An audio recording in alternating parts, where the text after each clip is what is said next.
Welcome dear everyone to my channel. I am Wahed. মই আজিৰ ভিডিঅ'টোত class 10 mathematics chapter 7 question number 2 মই ধুনীয়াকৈ সমাধান কৰি দিম। তোমালোকে চাবা, অতি মনোযোগেৰে চাবা, নিশ্চয় ক্লিয়াৰ হ'ব।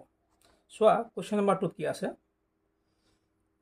0 0 মানে এইটো এটা বিন্দু, স্থানগত জ্যামিতিৰ এইটো এটা বিন্দু আৰু এইটো এটা বিন্দু, এই দুটাৰ মাজৰ দূৰত্ব উলিওৱা।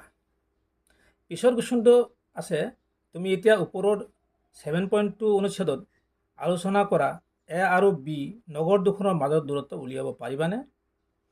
এই দুয়োটাই কথা মই ধুনীয়াকৈ সমাধান কৰি দিম, তোমালোকে ধুনীয়াকৈ চাবা। এইটো চাবা, কুৱেশ্যন নম্বৰ 2ত আছে, মই ধৰি লৈছোঁ এটা পি বিন্দু আৰু এইটো কিউ বিন্দু, পি বিন্দু বা অ বিন্দু ধৰি লৈছোঁ আৰু কিউ বিন্দু ধৰি লৈছোঁ। গতিকে পি কিউ বা অ কিউ যিয়ে নহওক, মই এইকাৰণে ধৰি লৈছোঁ যে এইটো এটা মূল বিন্দু, সেইকাৰণে গতিকে ফৰ্মুলা লৈছোঁ x² plus y² root over x² plus y² লৈছোঁ। তো এক্সৰ মান ইয়াত কি আছে 36 আছে, মই 36 বহাই দিলোঁ স্কুৱাৰ, প্লাছ ৱাইৰ মান কি আছে 15 আছে, মই 15 ইয়াত স্কুৱাৰ বহাই দিলোঁ। 36 স্কুৱাৰ হ'লে 1296 হয়, প্লাছ 15 স্কুৱাৰ হ'লে কি হ'ব 225 হয়। এই দুটা মই অতি সহজে কেনেকৈ উলিয়াব পৰা যায় মই তাকে তোমালোকক দিছোঁ। 36 মই লিখিছোঁ, 36 দুটা পূৰণ কৰিলে কি হয় 6 পূৰণ কৰিলে 36 3 হাতে যায়, আৰু 3 গুণ 18, 3 গুণ 18, 18 দুগুণ 36 আৰু 3 39, 39 9 হাতে গ'ল 3, 3 তিকে 9, 9 আৰু 3 12। নিশ্চয় বুজি পাইছা? গতিকে 1296 হৈ গ'ল, আৰু 15 স্কুৱাৰটো চাবা তোমালোকে, 15 স্কুৱাৰটো 5 5 গুণ 25 হৈ গ'ল, আৰু ইয়াত যে 1 আছে যে 1ৰ লগত 1 এটা প্লাছ কৰি দিয়া 2 হ'ব, 2 আৰু সেই 1টো পূৰণ কৰি দিয়া, 2 আৰু 1 পূৰণ কৰিলে 2 1 গুণ 2, গতিকে 225, 15 স্কুৱাৰ মানে 225 হৈ গ'ল। গতিকে আমাৰ 225 হৈ গ'ল। এইটো যোগ কৰিলে আমাৰ কি হ'ব ৰুট অভাৰ 1521। ইয়াৰ যিটো বৰ্গমূল, এই বৰ্গমূল কেনেকৈ উলিয়াব লাগে মই তোমালোকক দিছোঁ। 1521 বৰ্গমূল উলিয়াব লাগে।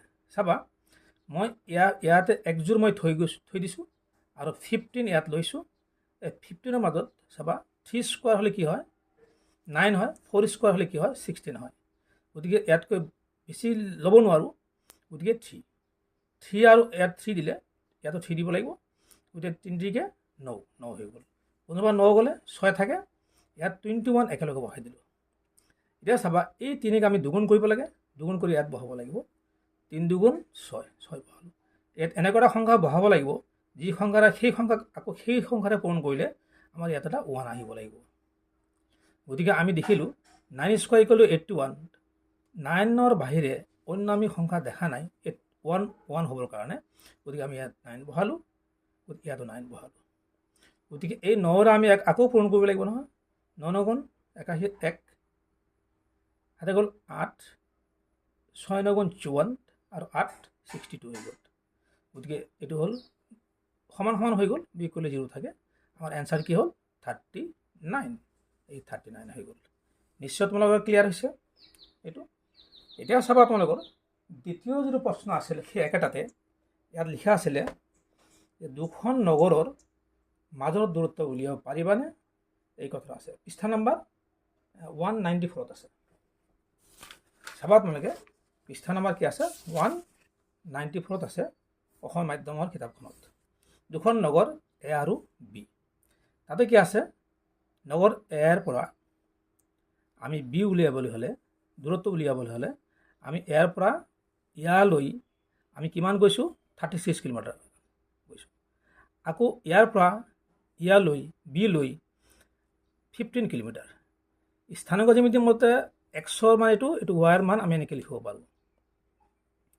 গতিকে ইয়াৰ এ বিৰ দূৰত্ব আচলতে সি মূল বিন্দুৰ পৰা দূৰত্ব, গতিকে আমি ইয়াৰ উপৰিও আমি পাইথাগোৰাছৰ ফৰ্মুলা সহায়তো ল'ব পাৰোঁ এই দুখন নগৰৰ দূৰত্ব। So' A B square equal to B M square plus A M square, B M 15, AM 36 square এইটো যোগ কৰিলে আমি কি পাম 1521 আগৰ নিচিনাই পাম এনেকৈ পালোঁ 1521 যিটো পাইছোঁ ঠিক তেনেকৈ ইয়াতো পাই গৈছোঁ আগত যেনেকৈ আমি বৰ্গমূল উলিয়াইছিলোঁ ইয়াত আমাৰ বৰ্গমূল কি হ'ব 39 হ'ব গতিকে এ বিৰ দূৰত্ব দুখন নগৰৰ দূৰত্ব কি হ'ব 39 কিলোমিটাৰেই হ'ব এইটো যদি আমি পাইথাগোৰাছৰ ফৰ্মুলা সহায়ত ওলাব পাৰোঁ এনেকুৱা হ'ব এই নিয়মত যাব লাগিব আৰু স্থানাংক জ্যামিতি মতে আমি এই নিয়মত যাব লাগিব এই নিয়মত গতিকে দুইটা এনচাৰ একে হ'ল নিশ্চয় তোমালোকৰ ক্লিয়াৰ হৈছে ভিডিঅ'টো চাই কেনে লাগিল কমেণ্টত জনাবা এটা লাইক দিবা শ্বেয়াৰ কৰিবা আৰু চেনেলটো ছাবস্ক্ৰাইব কৰিবলৈ নাপাহৰিবা wait for my next video' thank U